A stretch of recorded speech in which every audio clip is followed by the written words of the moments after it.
Did you know Dave Kunst was the first person to walk across the entire world on foot? But during his journey, Dave used airplanes to cross the oceans. In total, he covered around 27,000 kilometers entirely on foot, though in separate stretches. But today, we are not talking about Dave. We are talking about someone who might have gone even beyond him. This man is determined to cross the longest continuous route on Earth completely on foot. Yes, where our imagination stops. Carl Bushby's vision begins not 5,000 kilometers, not 10,000, or even 25,000. He has already covered a jaw-dropping 47,000 kilometers, all on his own feet. And the shocking part is his journey still isn't over. 25 countries, 6 deserts, 7 mountain ranges, and 27 long years, all for one purpose: to walk around the entire planet without any support. But how welcome once again to ZMTV viewers. Carl Bushby, a former British paratrooper, set out on a mission to walk the world's longest unbroken path. On November 1st, 1998, he started from Punta Arenas, a city at the southern tip of Chile. Carrying only $500 in his pocket, he named this journey the Goliath Expedition. His plan was to walk across the entire American continent, reach Russia, then Asia, and finally end his walk back home in England. The total distance was 58,000 kilometers. According to Carl's calculation, if he walked 19 kilometers a day, he would finish the journey easily in 8 years. But he had no idea that this 8-year journey would stretch to 27 years and still not be complete. Carl Bushby made 2 strict rules for his expedition. First, he would not use any kind of transport. No trains, no cars, no planes, or any motorized vehicle.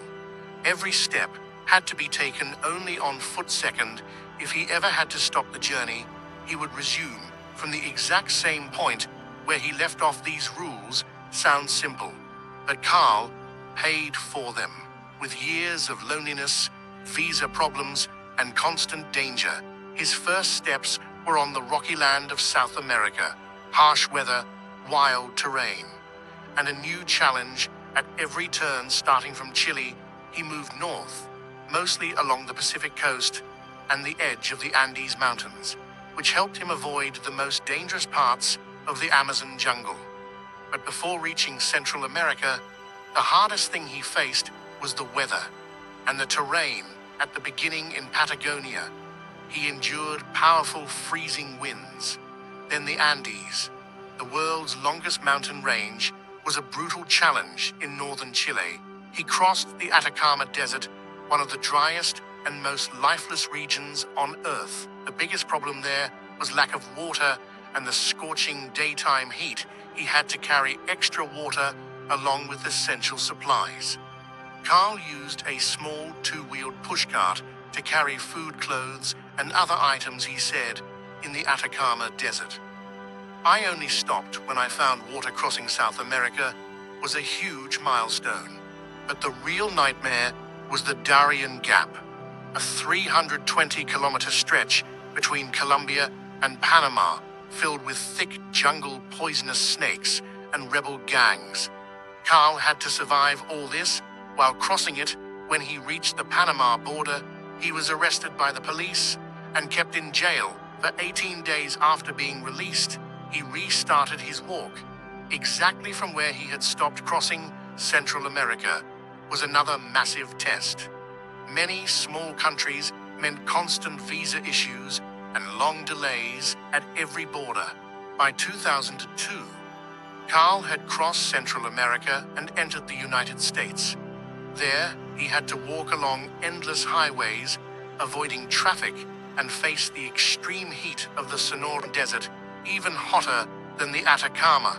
By 2005, when he reached Canada and Alaska, everything changed.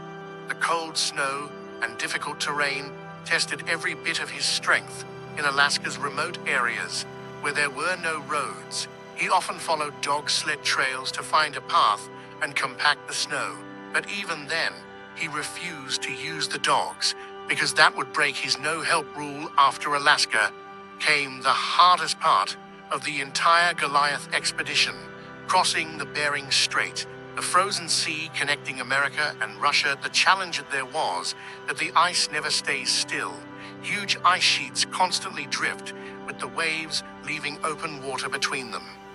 Carl sometimes had to swim in the freezing water to get from one ice floe to another, facing the deadly cold and the constant threat of hypothermia.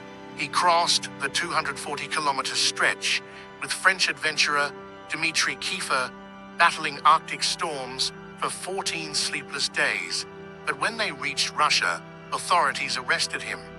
Even though he had a valid visa, Russia claimed the Bering Strait was not an official port of entry. He was deported back to the UK. His journey could have ended there, but by then, Carl was famous. Britain's Deputy Prime Minister John Prescott and Russian billionaire Roman Abramovich intervened. And Carl got permission to continue walking in Russia, but the visas he got were only for 90 days, meaning he had to leave the country repeatedly and wait months to return.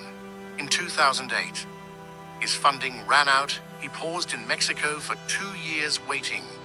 Then in 2011, after new funding, he re-entered Russia, walking across the frozen tundra rivers deep in Siberia. One mistake, there could have been fatal, but he kept going.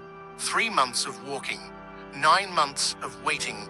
Every year in 2013, another major blow hit him. Russia banned him for 5 years. Instead of protesting in front of embassies, Carl decided to make a statement his own way. He walked 4,800 kilometers from Los Angeles to Washington, D.C. to protest outside the Russian embassy. That walk itself became another record. The media picked it up, and in 2014, Russia lifted the 5-year ban. He got his visa again and returned to the exact GPS point in Siberia where he had stopped from Russia. He entered Mongolia, crossing the 1,130-kilometer Gobi Desert, then walked through China, Kazakhstan, Uzbekistan, and Turkmenistan. But once again, Iran's visa halted his route. During the pandemic, he was stuck in Turkmenistan for a long time when Iran still didn't allow entry. Carl made a daring plan. If he couldn't walk through Iran, he would swim across the Caspian Sea to Azerbaijan. He built a small kayak, not for himself, but to carry his gear, and swam 288 kilometers in 31 days, swimming 6 hours every day. 3 in the morning, 3 in the evening, then sleeping on the kayak at night. Giant waves tried to stop him, but he refused to give up.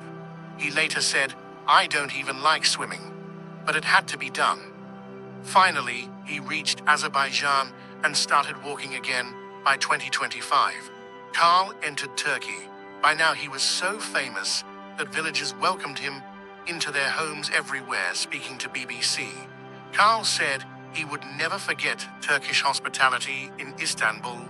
He had to cross the Bosphorus Strait to enter Europe. The bridge there is for vehicles only, but authorities made an exception, allowing him to walk across, officially marking his entry into Europe. He said, "When I started, Tony Blair was the Prime Minister of the UK. Now 5 new Prime Ministers have come and gone. By the time I reach home, my country will feel completely new after 27 years of relentless effort." Carl Bushby now has only about 3,000 kilometers left. His final stretch will go through Bulgaria, Romania, Hungary, Austria, Germany, and France before reaching the UK. But another challenge awaits him. The English Channel, or Channel Tunnel, that connects France and the UK.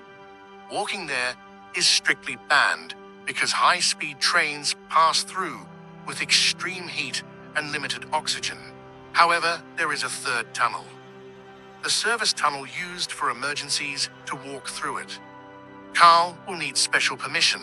It is expected that Carl Bushby will take his final step of the Goliath expedition in 2026 in his hometown. By then, he will have walked 58,000 kilometers, 1.5 times the circumference of the Earth. His expedition proves that human limits are self-made. In truth, there are no limits. A person can do anything with willpower. The next time you feel stuck in life, remember Carl Bushby is still walking the world. Maybe huge, but it still looks small in front of one man's determination. As Carl once said, life never stops, it just changes direction. We hope you liked and shared this video from ZMTV. Thank you for your kind comments. See you in the next amazing story.